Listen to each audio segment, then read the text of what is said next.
Welcome to MK TNPSC study centre. நம்மளோட YouTube சேனலில் current affairs series பார்த்துட்ருக்கோம். இன்றைக்கி வந்து மார்ச் 25, 26, 27 கரண்ட் அஃபேர்ஸ் பார்த்துலாம் ஃப்ரெண்ட்ஸ்.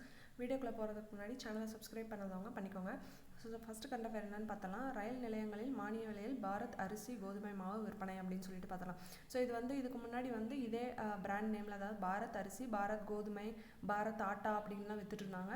ஸோ இப்போ வந்து என்ன அப்படின்னா, அது புதுசாக வந்து ரயில் நிலையத்தில் வந்து இன்ட்ரடியூஸ் பண்ணியிருக்காங்க. ஸோ அதாவது மொபைல் வேன் வச்சு ரயில் நிலையங்களில், ரயில்வே ஸ்டேஷன்ல எல்லாம் வந்து விற்கிறதுக்கு வந்து ரயில்வே துறை வந்து இப்போ பர்மிஷன் கொடுத்துருக்காங்க. ஸோ இது வந்து என்னென்னா, ஒரு ரயில்வே ஸ்டேஷனுக்கு வந்து ஒரு மொபைல் வேன் வச்சு இந்த பாரத் அரிசி, கோதுமை மாவு இதெல்லாம் வந்து விற்கிறதுக்கு வந்து பிளான் பண்ணியிருக்காங்க. ஸோ இது வந்து என்ன அப்படின்னா, ஃபஸ்ட்டு வந்து ஒரு ட்ரையல் வெர்ஷனாக தான் வந்து பண்ண போகிறாங்க. அது வந்து குறிப்பிட்ட ரயில் நிலையத்துக்கு ஒரு மொபைல் வேன் வச்சு இப்போதைக்கு வந்து ட்ரையல் வெர்ஷனில் விட்டுருக்காங்க. ஸோ அடுத்து ரெண்டாவது பார்த்தோம் அப்படின்னா, 2019 மக்களவைத் தேர்தலை விட இந்த ஆண்டு நடைபெற இருக்கும் தேர்தலில் மொத்த வாக்காளர்களின் எண்ணிக்கை 6% அதிகம் அப்படின்னு சொல்லிட்டு பார்த்துடலாம்.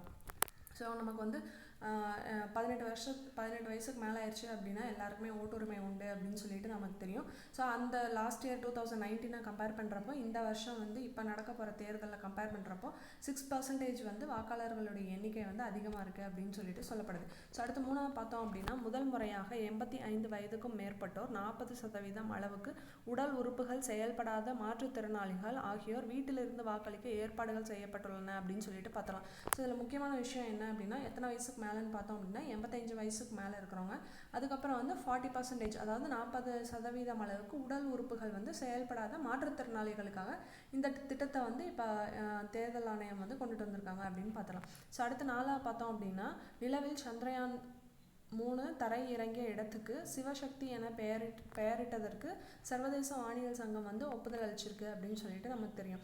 ஸோ இப்போ இது வந்து சந்திரயான் 3 லேண்ட் ஆனதுக்கு வந்து சிவசக்தி அப்படின்னு சொல்லிட்டு பிரதமர் மோடி அவர்கள் வந்து பேர் வச்சுருந்தாரு.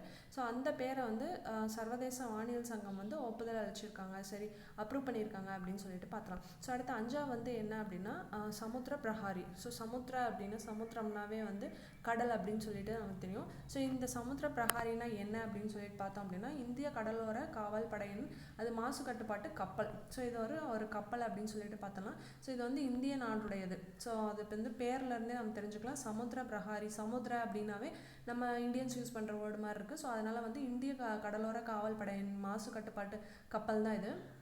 ஸோ இப்போ வந்து இந்த கப்பல் என்ன வேலை பண்ணிகிட்ருக்கு அப்படின்னு சொல்லிட்டு பார்த்தோம் அப்படின்னா, ஆசியான் நாடுகளில் கடல் பகுதிகளை தூய்மைப்படுத்தி வருகிறது அப்படின்னு சொல்லிட்டு பார்த்தலாம். ஸோ இப்போ வந்து ரீசெண்டாக ஃபிலிப்பைன்ஸ் நாடு இருக்குல்லையா, ஸோ அங்கே இருக்கிற கடலில் இருக்கிற எண்ணெய்கள், பிளாஸ்டிக் கழிவுகள், இந்த மாதிரி இருக்கிற கழிவுகளை எல்லாம் அகற்றிட்டு இருக்குது அப்படின்னு சொல்லிட்டு பார்த்தலாம். ஸோ அடுத்து வந்து ஆறாவது பார்த்தோம் அப்படின்னா, அதிக கோடீஸ்வரர் வசிக்கும் நகரம் இது 3வது இடம் வந்து இப்போ மும்பை இடம் பிடிச்சிருக்கு அப்படின்னு சொல்லிட்டு பார்த்தலாம். ஸோ இந்த ஆய்வை வந்து யார் வெளியிட்டிருக்காங்க அப்படின்னா, ஹுரூன் நிறுவனம் தான் வந்து இந்த ஆய்வை வந்து வெளியிட்டிருக்காங்க அப்படின்னு சொல்லிட்டு பார்த்தலாம்.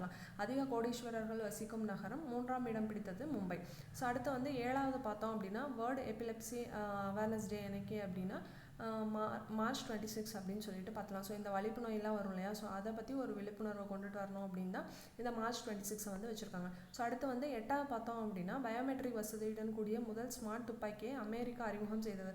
ஸோ இதில் வந்து அமெரிக்கன்ஸ் வந்து நிறைய பேர் வந்து கன் யூஸ் பண்ணுவாங்க அப்படின்னு சொல்லிட்டு நமக்கு தெரியும். ஸோ அவங்க வந்து என்ன அப்படின்னா, இப்போ வந்து அந்த கன்லேயே வந்து பயோமெட்ரிக் வசதியில் வந்து கொண்டுட்டு வந்திருக்காங்க. ஸோ அதாவது ஃபேஸோட ஐடென்டிஃபிகேஷன் மார்க்ஸ், அதுக்கப்புறம் தம்ப் இம்ப்ரெஷன், ஸோ இதெல்லாம் வச்சு வந்து ஒரு ஸ்மார்ட் துப்பாக்கியை வந்து அமெரிக்கா அறிமுகப்படுத்தியிருக்கு அப்படின்னு சொல்லிட்டு பார்த்தலாம். ஸோ இதான் friends March 25 to 27 current affairs. ஒரு ரீகேப் பார்த்தலாம். ரயில் நிலையங்களில் மானிய விலையில் பாரத் அரிசி கோதுமை மாவு விற்பனை. ரெண்டாவது பார்த்தோம் அப்படின்னா, 2019 மக்களவைத் தேர்தலை விட இந்த ஆண்டு நடைபெற இருக்கும் தேர்தலில் மொத்த வாக்காளர்களின் எண்ணிக்கை 6% அதிகம். மூணாவது, முதல் முறையாக 85 வயதுக்கும் மேற்பட்டோர் 40% அளவுக்கு உடல் உறுப்புகள் செயல்படாத மாற்றுத்திறனாளிகள் ஆகியோர் வீட்டிலிருந்து வாக்களிக்க ஏற்பாடுகள் செய்யப்பட்டுள்ளன. அடுத்து நாலாவது, நிலவில் சந்திரயான் 3 தரை இறங்கிய இடத்துக்கு சிவசக்தி என பெயரிட்டதற்கு சர்வதேச வானியல் சங்கம் ஒப்புதல். அஞ்சாவது, சமுத்திர பிரஹாரி, இந்திய கடலோர காவல் படையின் மாசு கட்டுப்பாட்டு கப்பல் ஆசியான் நாடுகளில் கடல் பகுதிகளை தூய்மைப்படுத்தி வருகிறது. ஆறாவது, அதிக கோடீஸ்வரர் வசிக்கும் நகரம் 3ஆம் இடம் பிடித்தது மும்பை, ஹுரூன் நிறுவனம் ஆய்வு வெளியீடு. ஏழாவது பார்த்தோம் அப்படின்னா, world epilepsy awareness day March 26. எட்டாவது, பயோமெட்ரிக் வசதியுடன் கூடிய முதல் ஸ்மார்ட் துப்பாக்கியை அமெரிக்கா அறிமுகம் செய்தது. ஸோ இதுதான் friends March 25 to 27 current affairs. இந்த வீடியோ உங்களுக்கு யூஸ்ஃபுல்லாக இருக்கும்னு நினைக்கிறேன். சேனலை சப்ஸ்கிரைப் பண்ணாதவங்க பண்ணிக்கோங்க ஃப்ரெண்ட்ஸ். தேங்க்யூ.